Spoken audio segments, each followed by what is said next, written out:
Si nous sommes réunis là aujourd'hui, c'est d'abord pour exprimer notre joie, notre fierté en tant que Marocains et pour rendre hommage à Sa Majesté le Roi, que Dieu le glorifie. La mise en place de Eid el-Wahda, cette date du 31 octobre qui va marquer la mémoire du Maroc et des Marocains à tout jamais. La deuxième raison de notre rassemblement ici aujourd'hui, c'est notre souhait d'ouvrir une discussion transparente et grand public concernant les réalisations dont a joui le système de la formation professionnelle au sein des provinces du Sud entre le quarantenaire et le cinquantenaire de la Marche verte. Il faut dire que 3 grands programmes de développement ont été déclinés pendant cette dernière décennie. Je commencerai par rappeler la Convention royale qui a été signée devant Sa Majesté le Roi, que Dieu le glorifie, en 2015 à l'occasion du quarantenaire de la Marche verte et par le biais de laquelle l'OFPPT s'est engagé à créer 3 nouveaux instituts sectoriels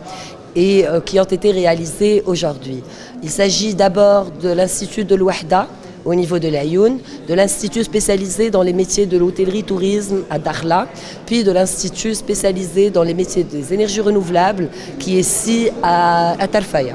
Troisième programme apporté par la feuille de route, il s'agit bien entendu de la création de cette nouvelle génération d'établissements de formation professionnelle nommée Cité des métiers et des compétences et qui projette la création de 3 CMC pour les 3 régions territoriales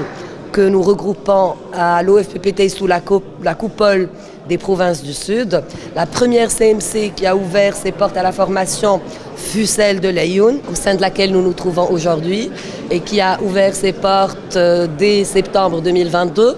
et aujourd'hui à sa 3e promotion. Nous avons également ouvert la semaine passée, à la date du 6 novembre, donc à l'occasion du cinquantenaire de la Marche verte, la Cité des métiers et des compétences de Dakhla-Ouad Dahab, et il reste la Cité des métiers et des compétences Guelmi Mouadnoun qui va suivre dans les prochains mois, soit avant la fin d'année, pour accueillir dès cet exercice sa première promotion et satisfaire la demande à la fois des écosystèmes économiques, territoriaux et locaux, mais aussi la demande des jeunes qui aspirent à une formation de meilleure qualité.